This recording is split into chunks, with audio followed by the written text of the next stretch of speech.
السلام علیکم ورحمۃ اللہ وبرکاتہ۔ الحمد للہ رب العالمین والعاقبۃ للمتقین والصلاة والسلام علی رسول الکریم، اما بعد۔ امام بخاری رحمہ اللہ نے باب قائم کیا، باب من الایمان ان یحب لاخیہ ما یحب لنفسہ، کہ ایمان یہ میں چیز شامل ہے کہ مسلمان جو اپنے لیے پسند کرے وہی چیز اپنے بھائی کے لیے پسند کرے۔ کیونکہ پیچھے ایمان کی خصلتوں کا ذکر ہو رہا ہے، ایمان کی شاخوں کا ذکر ہو رہا ہے، تو میں نے کہا تھا کہ بے ترتیب امام بخاری ان کو الگ الگ بیان کریں گے۔ تو اس حدیث میں امام بخاری رحمہ اللہ نے یہ کہا کہ ایمان کی ایک خصلت یہ بھی ہے، ایمان کی ایک خوبی یہ بھی ہے، ایمان کی ایماندار شخص کی ایک صفت یہ بھی ہے کہ جو چیز وہ اپنے لیے پسند کرتا ہے وہی اپنے بھائی کے لیے پسند کرے۔ تو یہ ایمان کا حصہ ہے، یہ ایمان کے حصے جو میں نے بتائے تھے کہ اس میں یہ ساری چیزیں ہیں، تو اس میں ایک چیز یہ بھی شامل ہے۔ اب اس حدیث میں جو لیاخی کہا گیا ہے، اس سے مراد صرف اس کا نسبی بھائی نہیں ہے، مطلب جو خون، جسے خونی رشتہ کہتے ہیں، ماں باپ جو ہیں وہ ایک ہوں، تو وہ بھائی مراد صرف نہیں ہے، بلکہ اس سے مراد مسلمان بھائی ہے،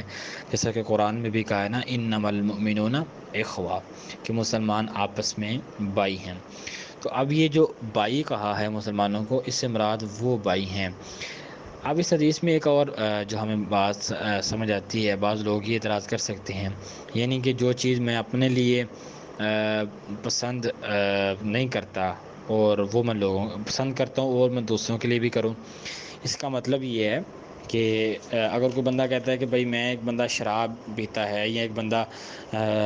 مطلب کوئی نشہ کرتا ہے، تو وہ کہے کہ میں چاہتا ہوں کہ یہ بھی نشہ کریں، تو ایسا نہیں ہے،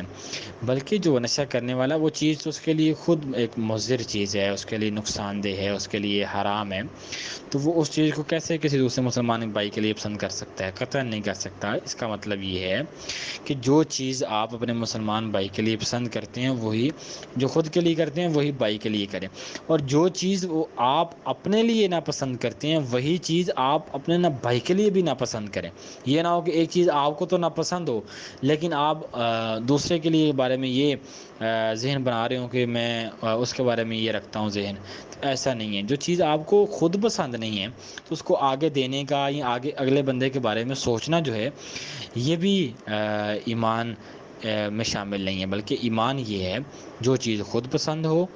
اپنے لیے اس کو گفٹ بھی کریں، اگلے بندے کے بارے میں اچھا ذہن بھی رکھیں، اور جو چیز آپ کو خود پسند نہیں ہے تو پھر آپ اس کے بارے میں خود بھی یہ آپ نہیں پسند کرتے، اور لوگوں کے بارے میں بھی یہ ایمان یہ میں شامل ہے کہ وہ آپ اس کے لیے بھی ناپسند کریں۔ ایک مسئلہ اور بس، اس میں ایک اور مسئلہ جو ذکر ہوا ہے وہ لا یؤمن احدکم کہا گیا ہے، کہ اس سے مراد ایمان کامل ہو، تو مطلب یہ ہے کہ اس کی خصلت کے بغیر مومن، اس کی خصلت کے بغیر مومن ہوتا ہے، لیکن وہ مومن کامل مومن نہیں ہوتا۔ جیسا کہ میں نے پہلے کہا تھا کہ ان صفات کا پائے جانے سے ہی انسان کامل مومن، کامل مسلمان ہوتا ہے، لیکن لا یؤمن احدکم سے مراد یہ ہے کہ اس کے اندر یہ خصلت نہیں ہے تو وہ مکمل مومن نہیں ہے، اس کے اندر اس کی ایمان میں کمی ہے، تو اس کمی کو دور کرنے کے لیے اپنے اندر وہ یہ خصلت اس کو پیدا کرے، اس خصلت کو اپنے اندر لے کے آئے، اس کا عادی بنے، تو یہ چیز اپنے اندر پیدا کرے، تو اس صورت میں پھر وہ مکمل مومن ہوگا۔ ابن تیمیہ رحمہ اللہ کہتے ہیں کہ یحب الاخی ما یحب النفسی کا پایا جانا فرض ہے، یعنی کہ اس کے بغیر بندے کا ایمان کمپلیٹ ہوتا ہی نہیں ہے۔ یہ کون کہہ رہے ہیں؟ ابن تیمیہ رحمہ اللہ، جو بہت بڑے فقیہ اور بہت بڑے امام گزرے ہیں، اللہ ان کی قبر پہ کروڑوں رحمتوں کا نزول فرمائے۔ وہ کہتے ہیں کہ یہ جو اللہ کے نبی نے کہا ہے کہ یحب لاخیہ ما یحب لنفسہ، کہ جو آپ اپنے لیے پسند کرتے ہیں وہی آپ دوسرے کے لیے پسند کریں، اور جو آپ اپنے لیے ناپسند کرتے ہیں وہی چیز آپ دوسروں کے لیے ناپسند کریں۔ تو یہ خصلت، یہ صفت